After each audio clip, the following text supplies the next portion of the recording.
This video displays the technique of laparoscopic assisted surgery for the common cloaca. The patient was a 1-year-old girl who had had a pelvic colostomy outside our hospital, which was stenosed and not draining effectively. In the first operation, this colostomy was revised to the right transverse position to allow more effective drainage and collapse of the distal loop.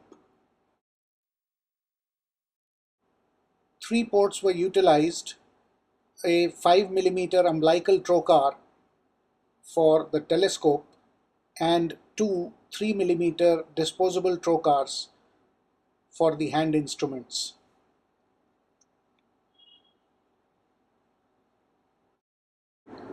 The patient was positioned transversely across the operating table with the monitor kept at the foot end so that the surgeon can stand conveniently above the head of the patient and work directly forwards. On entering the peritoneal cavity, a couple of adhesions of the greater omentum to the anterior abdominal wall were seen.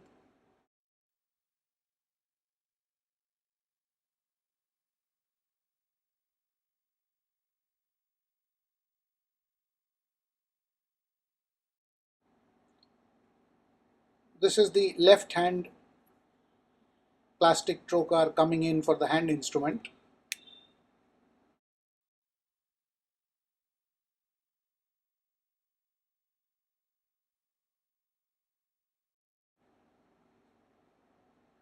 And similarly, the right hand plastic trocar. As you can see, the trocars have got threads on them to prevent them slipping out of the abdominal wall.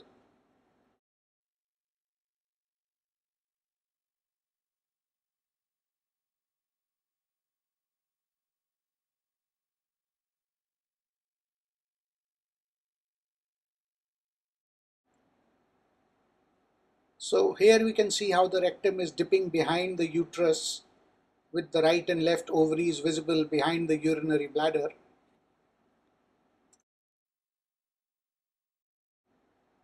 The ureterorectal fold of the peritoneum is also clearly visible.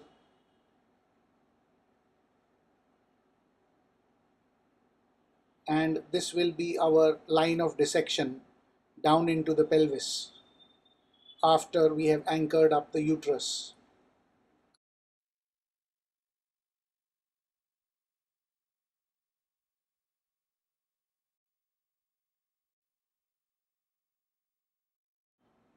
In order to get the best access to the uterorectal fold, I wanted to anchor up the uterus to the anterior abdominal wall, as that would take the bladder with it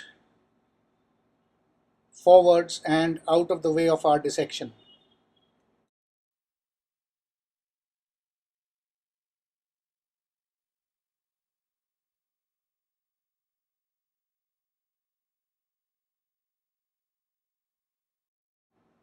So we transfixed both the structures on a large curved cutting needle and withdrew the suture to anchor them both to the anterior abdominal wall and open up the uterorectal space.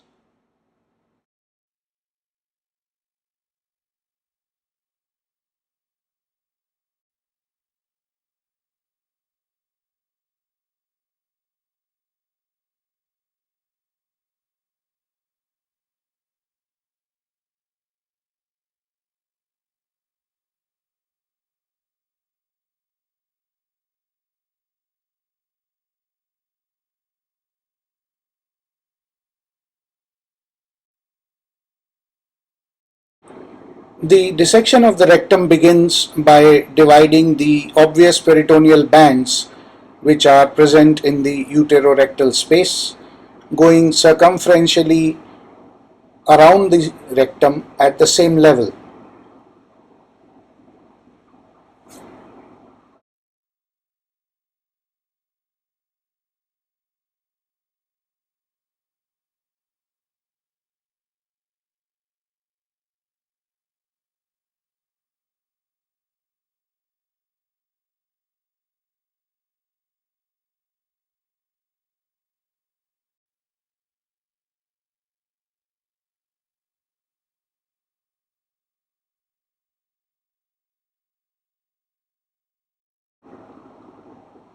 Behind the rectum, the aim is to open the presacral space, which, as we know, is the safest plane of dissection, having no major structures. It is also important to identify the ureters at the outset of the dissection and carefully note where they cross the iliac vessels, as sometimes they are situated quite close to the fistula and can get injured inadvertently during dissection.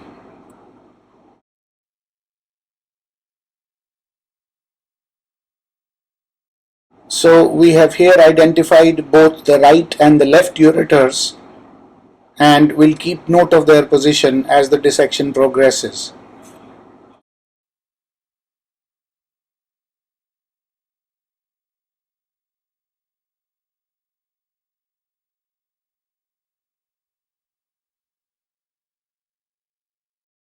Having opened up the presacral space, the next step is now to get across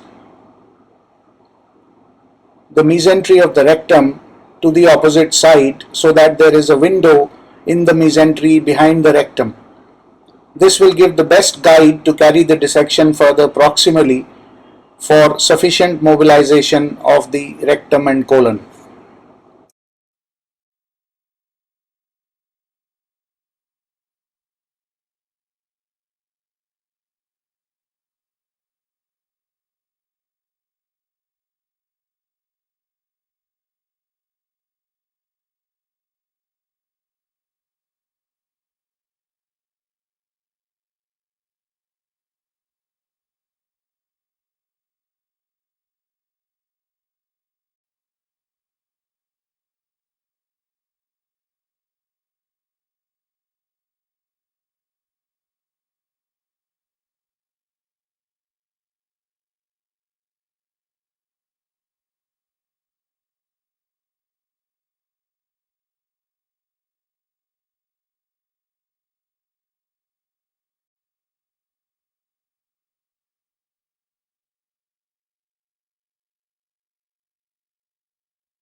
At this point, just below the narrowing of the fistula, we can see the presacral space opening up in the form of a white, shiny, bloodless area. And using this plane as a guide, it is fairly simple to continue division of the mesentery proximally, going along the rectal wall to achieve adequate mobilization.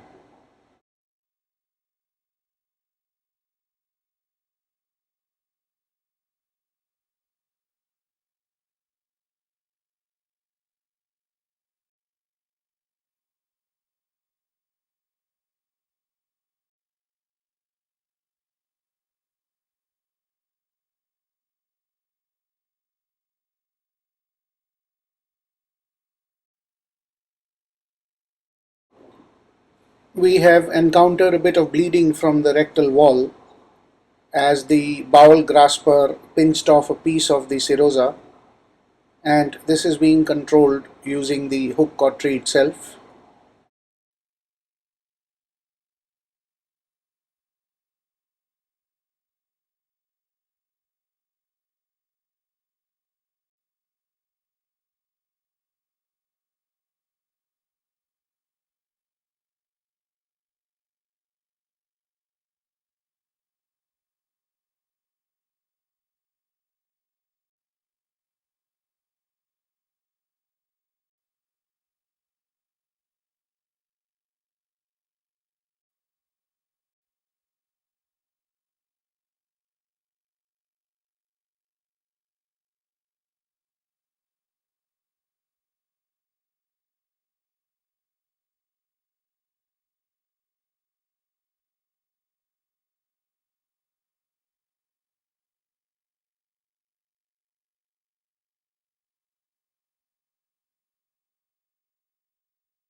As you can see here, there is a clearly defined plane just outside the serosa of the fistula where the field is relatively bloodless and the rectum can be mobilized.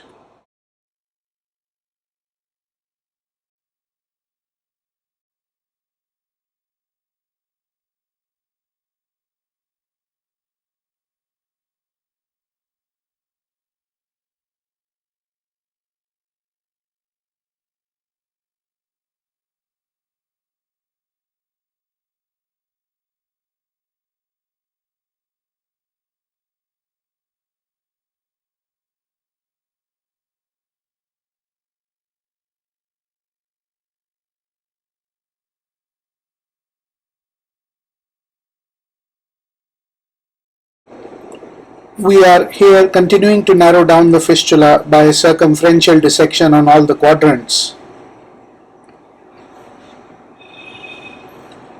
The somewhat dilated bowel makes maneuvering a little more difficult than usual. However, the trick is to catch individual sectors and provide counter traction.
It is now apparent that we have narrowed the fistula down by progressive circumferential dissection of the bands that get obvious when counter traction is applied to the bowel, and the level of narrowing of the fistula is also visible.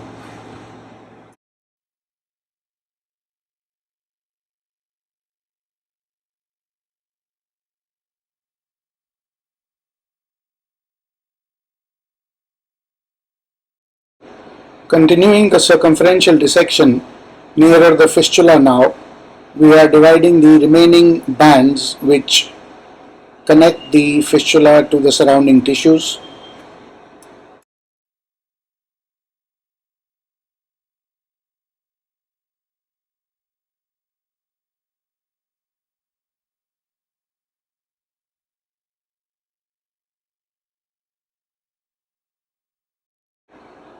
At this point, the narrowing of the fistula as it joins the common cloacal channel is clearly visible.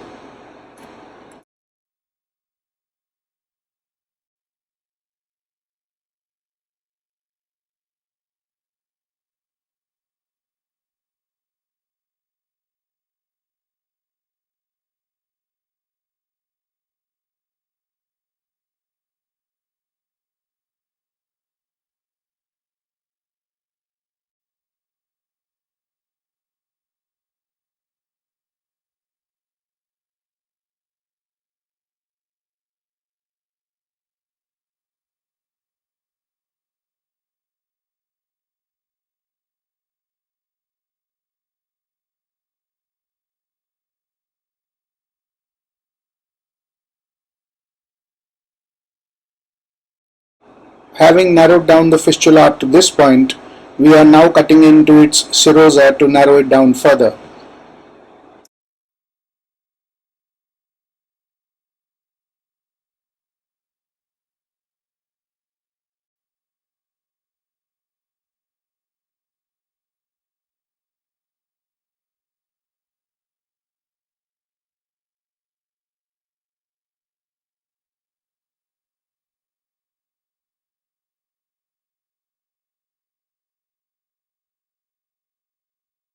We can now see that the fistula has been dissected to its narrowest diameter, and at this point it is deliberately cut across to open the lumen and detach the bowel from the common cloacal channel.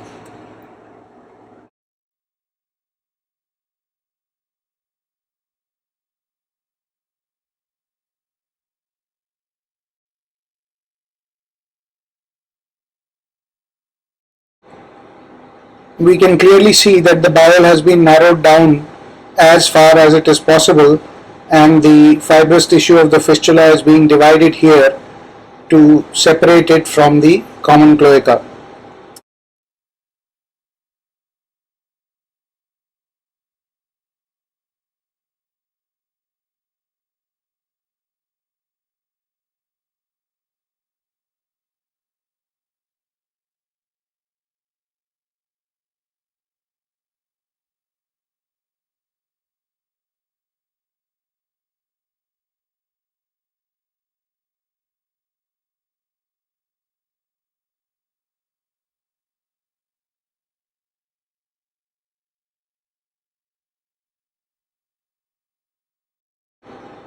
just the last part of the posterior wall remaining there before the intestine is completely detached.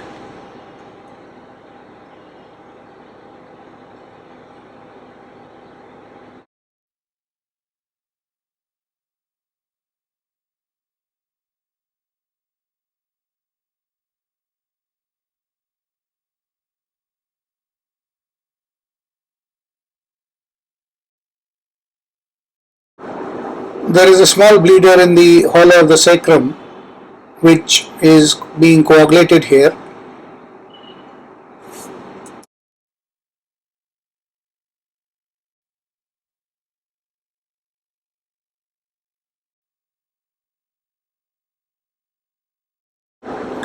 So once the blood had been cleaned away, from the midline of the perineum at the site of the future anus, a number 16 gauge Venflon cannula was introduced inside. This cannula carries a loop of proline along with it, which is then introduced into the peritoneal cavity.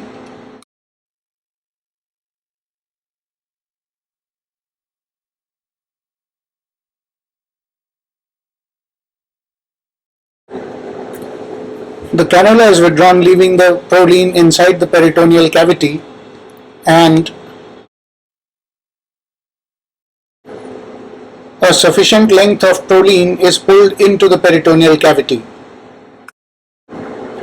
The mobilized end of the bowel is then picked up and transfixed on a large needle with a silk suture attached to it. The needle is withdrawn back outside the body and the silk suture then pulled into the peritoneal cavity.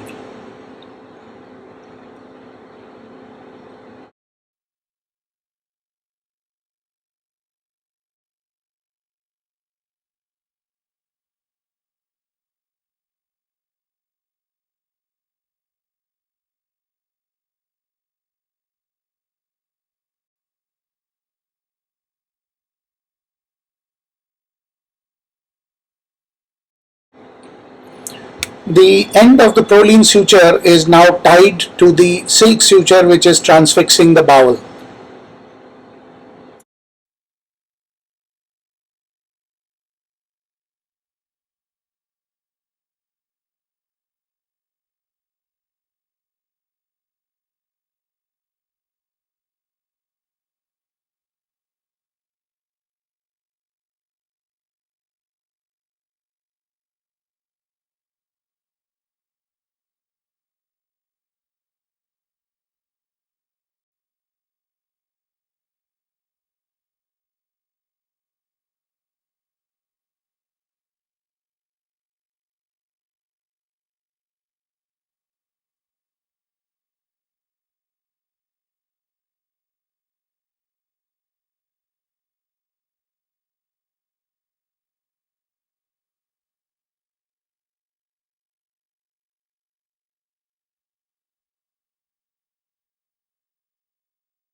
Three knots have been secured here.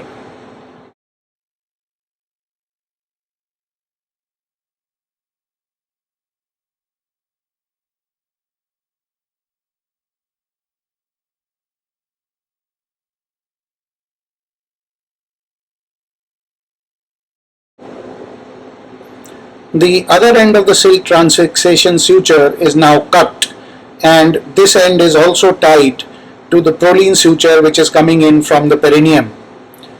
In this way, the bowel is anchored to the proline suture, which will act as a guide once anoplasty is needed to be done at the end of the urogenital sinus mobilization.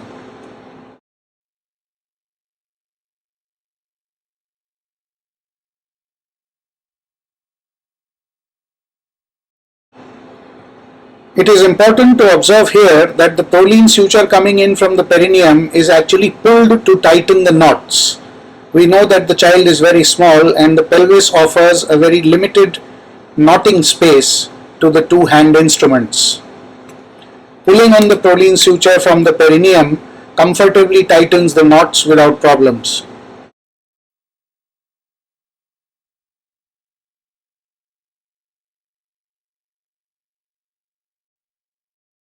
Once both ends of the transfixation suture are secured to the tolene, the bowel is reposited in the pelvis by pulling on the traction suture just to see if it sits comfortably in the gap behind the uterus. This brings us to the end of the laparoscopic part of the procedure, and the laparoscopy ports are now closed and the child turned over into the jackknife position for the urogenital sinus mobilization. This is done through the midline sagittal incision extending from the tip of the sacrum to the urogenital sinus.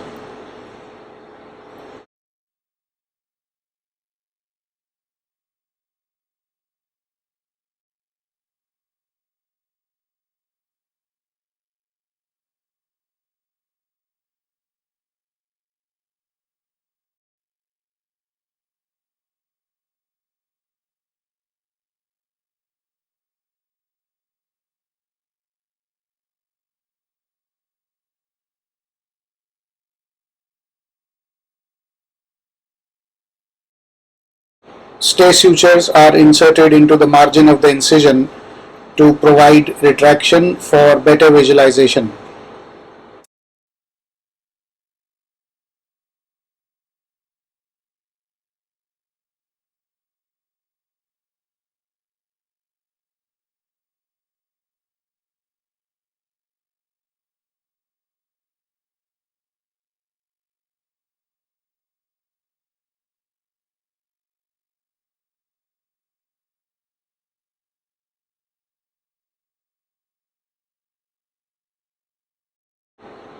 We can clearly see the pink parasagittal fibers arching from the coccyx on either side. The dark area is the one where the colon was mobilized from the urogenital sinus.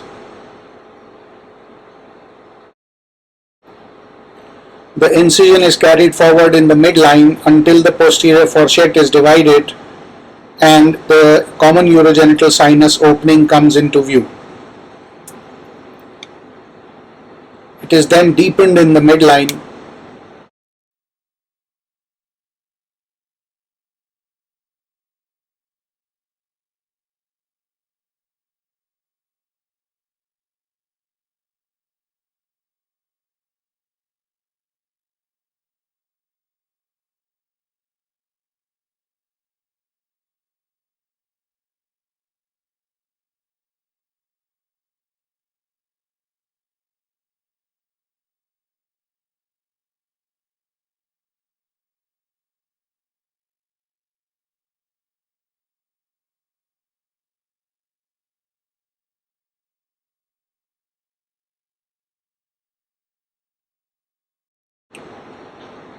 and further traction sutures applied to provide retraction.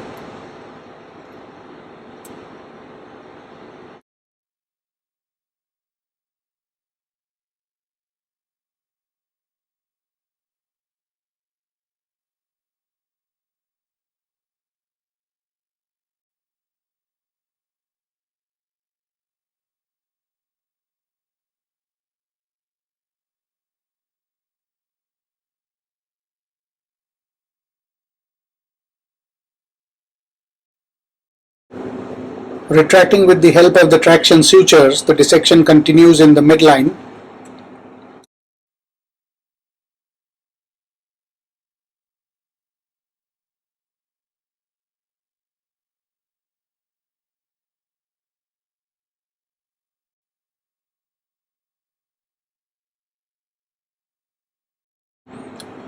And the mastoid retractor is then applied carefully superficially to help better exposure.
We also spared a minute to trace the proline suture into the pelvis. As you can see, a part of it broke away, and as it is an important guide, we do not want to lose it.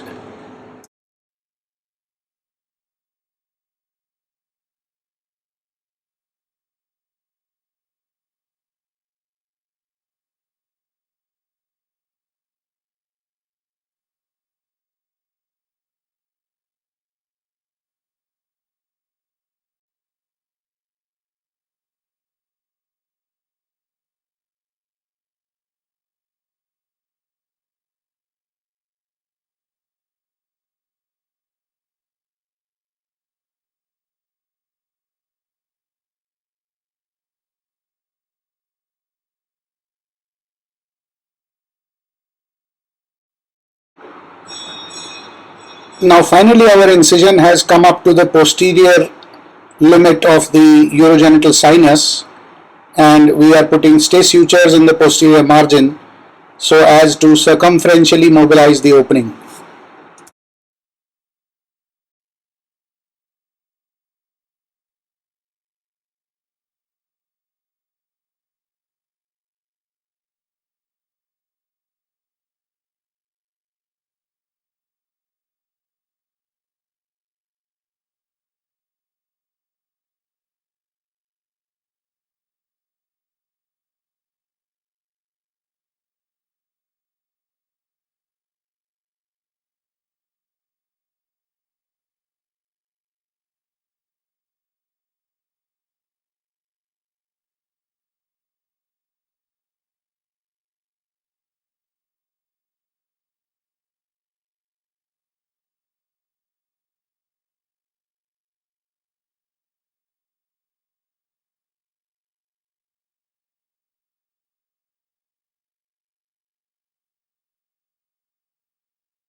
As the dissection continues around the circumference of the urogenital sinus, further stay sutures are applied to provide traction and aid visualization. It is very important to keep track of the thickness of the dissected wall, as the urogenital sinus is relatively thin and can be entered easily.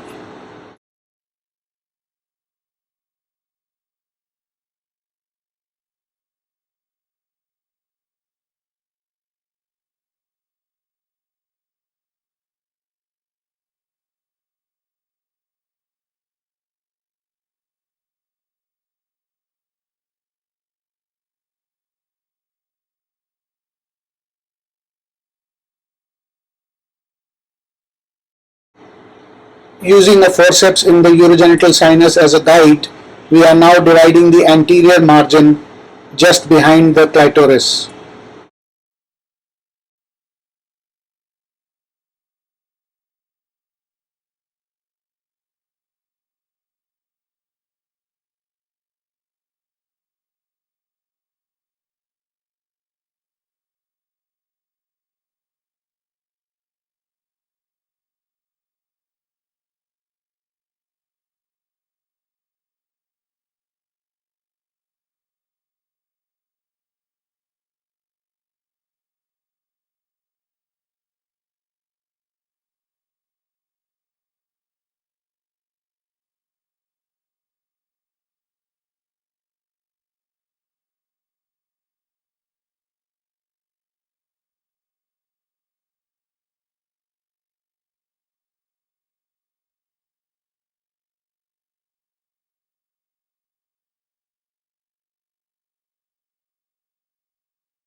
So after doing a little further circumferential dissection, checking the thickness of the wall of the urogenital sinus again,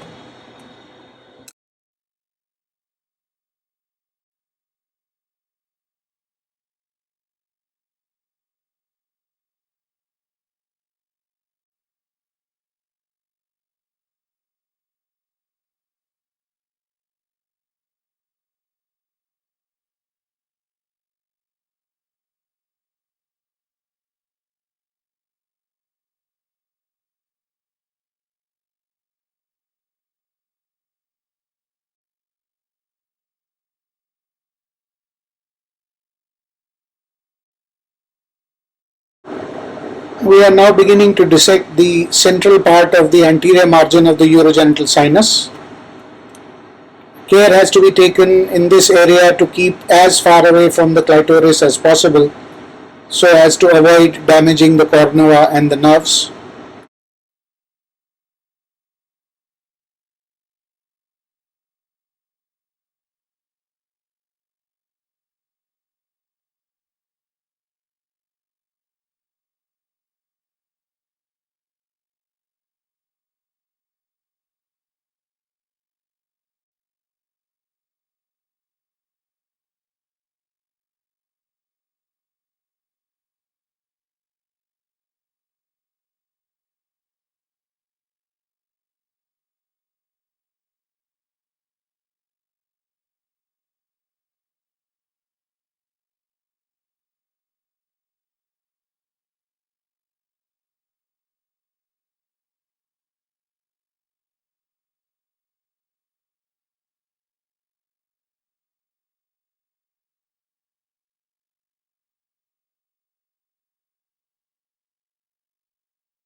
I am now bringing the traction sutures together in one holding artery forceps. This is to prevent them from accidentally tearing the rather thin margin of the urogenital sinus. It is recommended to do this once all the margins of the urogenital sinus have been mobilized and detached from the skin so that uniform traction can be exerted on the urogenital sinus for further mobilization.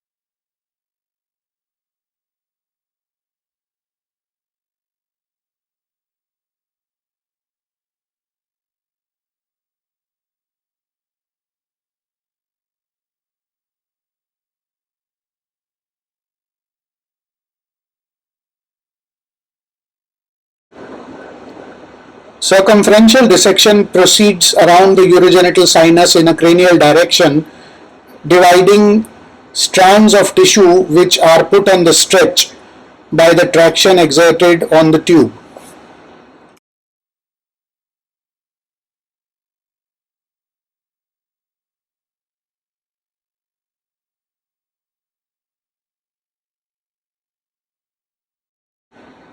It is important to constantly gauge the thickness of the wall of the urogenital sinus to prevent perforation.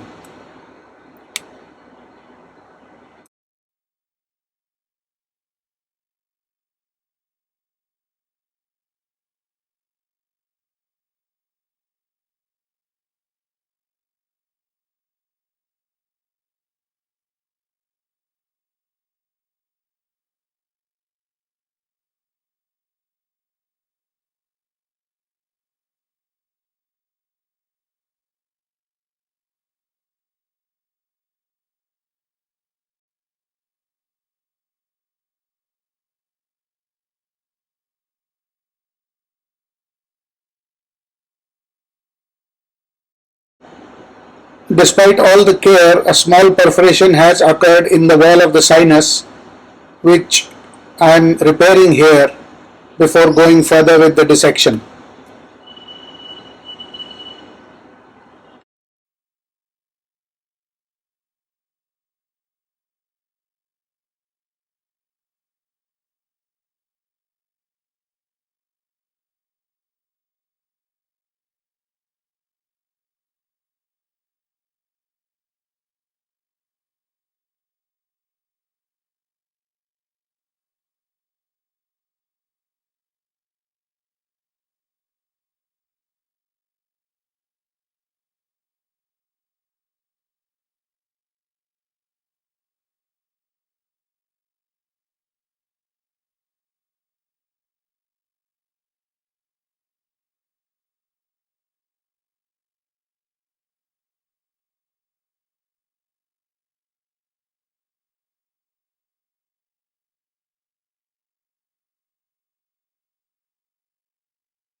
Having put a couple of sutures to repair the perforation in the wall of the urogenital sinus, we continue with the circumferential dissection.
As the dissection proceeds cranially, the urogenital sinus widens to accommodate the openings of the vagina and the urethra, and therefore the dissection gets further and further away from the tube.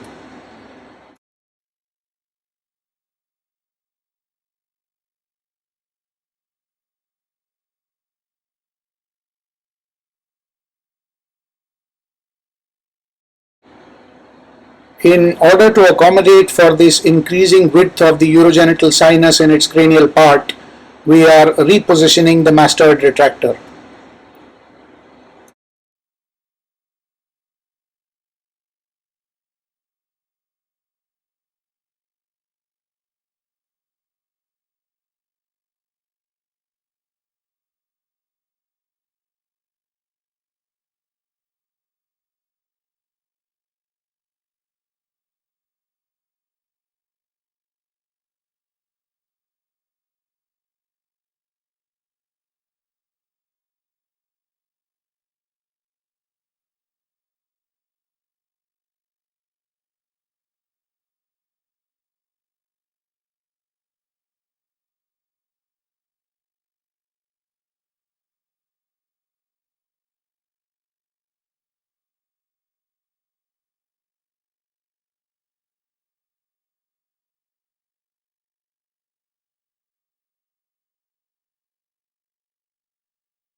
As we are reaching the end of the dissection of the urogenital sinus, we have separated the sutures again so that we can see the right and left margins clearly.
At this stage, we are again checking the depth of the common urogenital sinus to estimate the position of the urethral and vaginal openings and also determine how much further dissection is required before the sinus can be split open and sutured.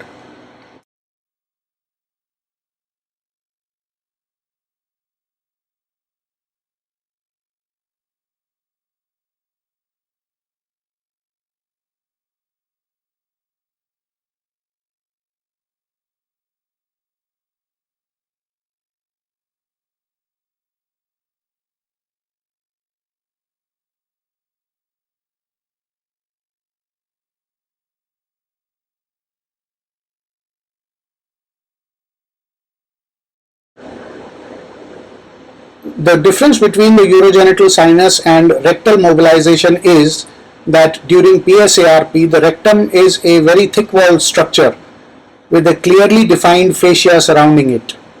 This feature is not found in the urogenital sinus, which is much thinner walled. Therefore, the best way of dissection is to provide traction and counter traction at all quadrants of the clock and divide the fibers of tissue which are put on stretch.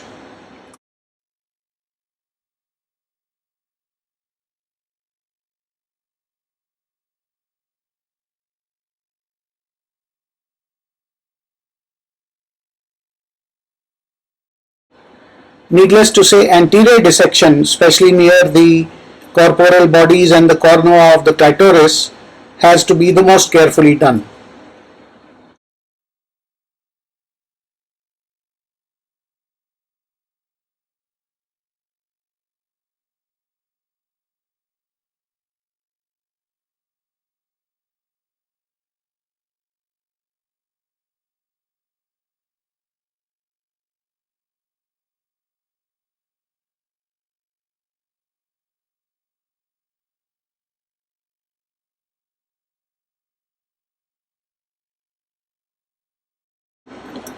We are now mobilizing the proximal divided colon so that it comes up freely into the perineum.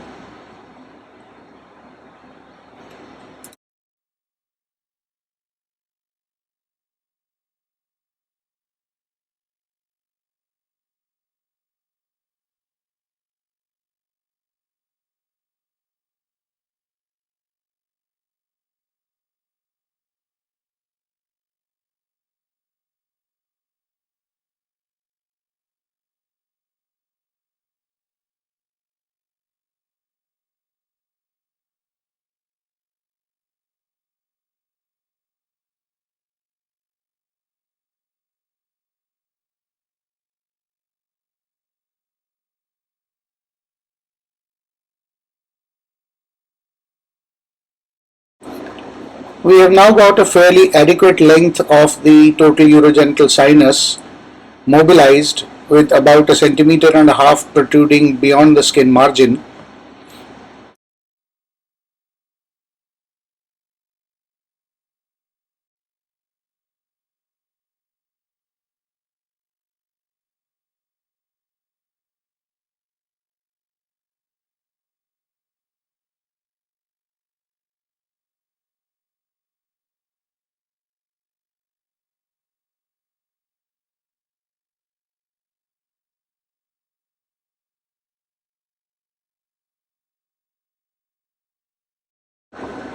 We can see the end of the previously mobilized colon beginning to appear in the incision, and it's just a matter of widening the tunnel a little bit so that it can appear freely in the wound.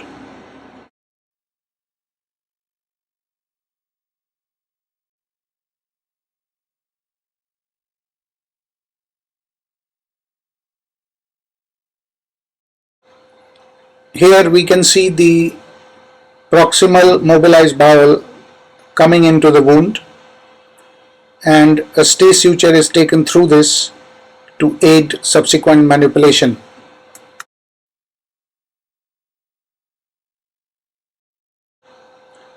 Returning to the urogenital sinus, it has been mobilized sufficiently and the stay sutures on the orifice are separated so that we can clearly see the orientation and begin the suturing of the edges of the urogenital sinus to the skin of the perineum.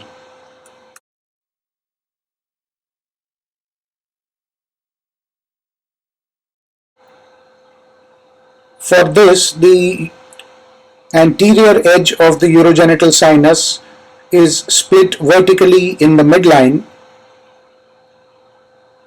going up to the vaginal and urethral orifices, and the posterior edge is then sutured to the midline at 6 o'clock, just under the hood of the clitoris. So that is the first suture being taken in the posterior edge, staying exactly in the midline and confirming that the urethral and vaginal orifices are clearly visible.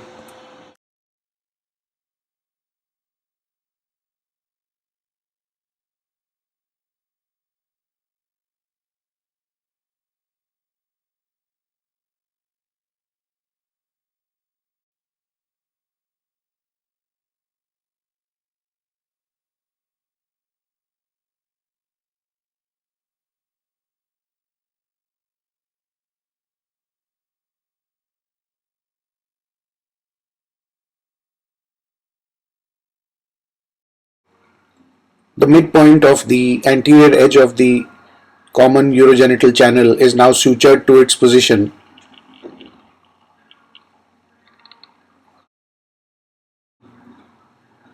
From the midpoint continuing laterally on either side, the split open part of the urogenital sinus forms the paraurethral tissue normally visible in the introitus.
Having completed the left side, we now proceed on to the right side of the urogenital sinus wall, and the lateral end is sutured into position first before placing the more medial sutures.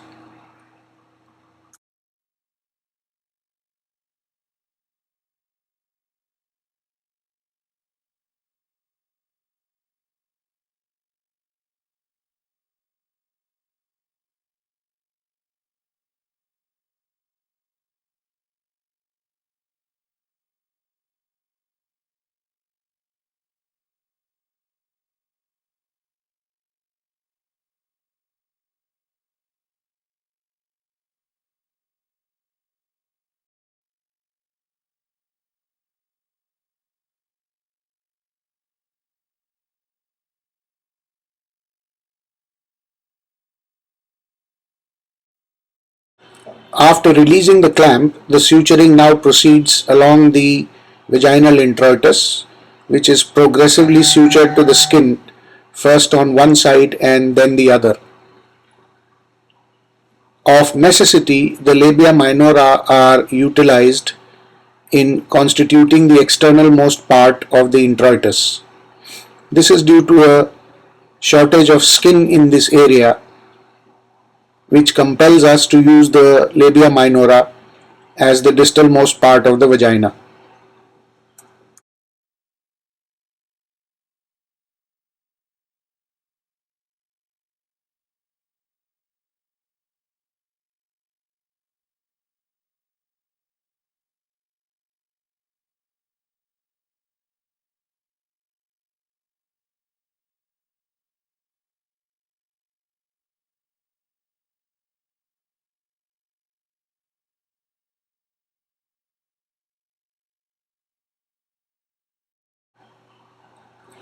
You can see here the edge of the labia minora being inset into the vaginal opening to form the external most part of the introitus.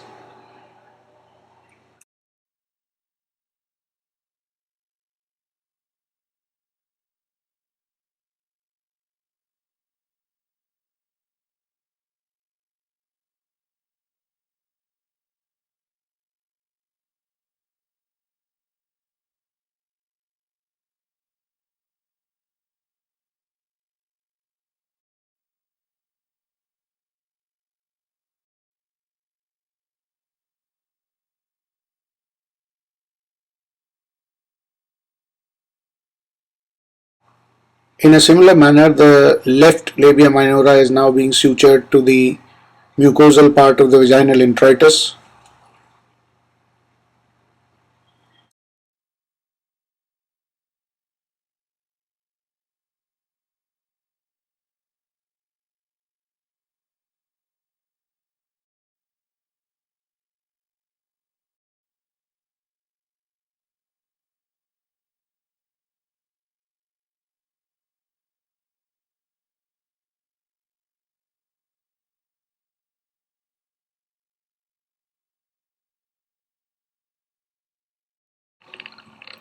It is perhaps more convenient not to keep the mastoid retractor in position during this phase of the operation, but to alternatively use finger retraction on the side where the suture is being taken. This prevents excessive stretching and tearing of the rather delicate tissues in this area. Having sutured the labia minora completely round the skin of the mobilized vaginal introitus, we now put the suture which constitutes the first stitch of the fourchette area.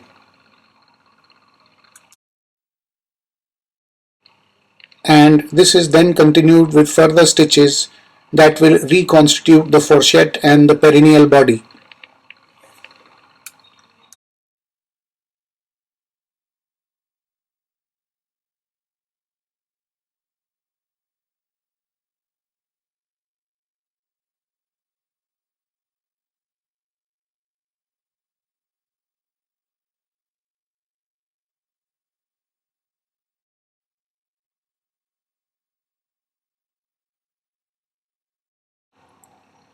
Having determined the posterior limit of the fourchette, it is now time to fix the pulled through colon in position so as to mark the neoanal site depending on the level of the vertical muscle complex.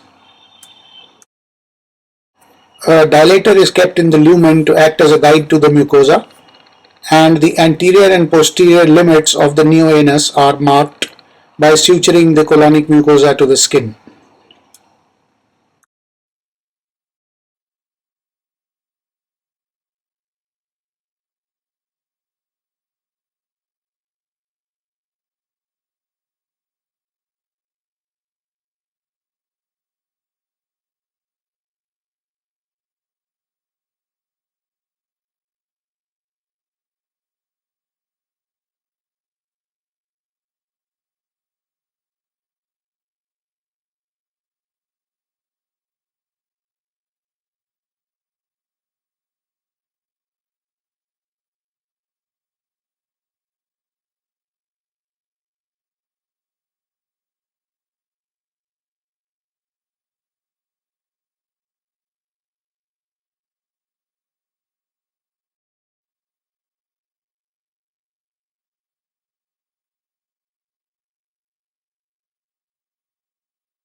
So here we are continuing with further sutures of the anoplasty.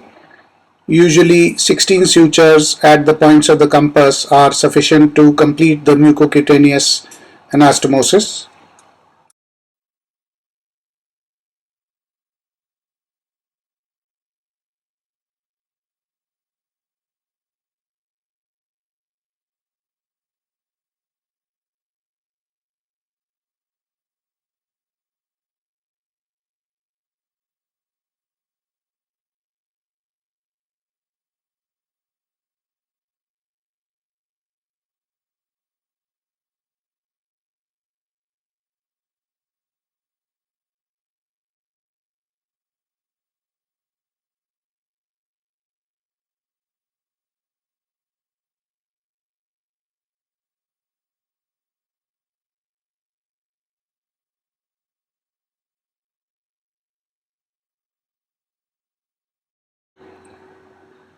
We are removing the two traction sutures and will now rely on finger retraction to expose the sutured tissue. The arching fibers of the levator ani and its cutaneous component are clearly visible in the superficial part of the incision.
We are now suturing the remaining part of the wound to close the incision behind the neoanus.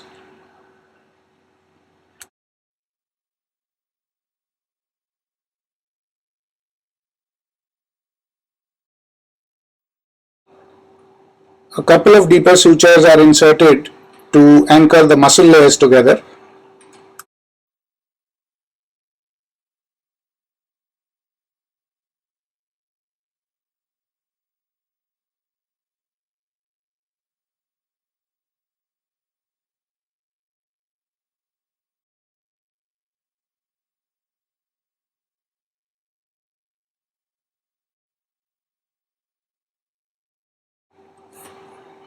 and finally the skin closure is completed.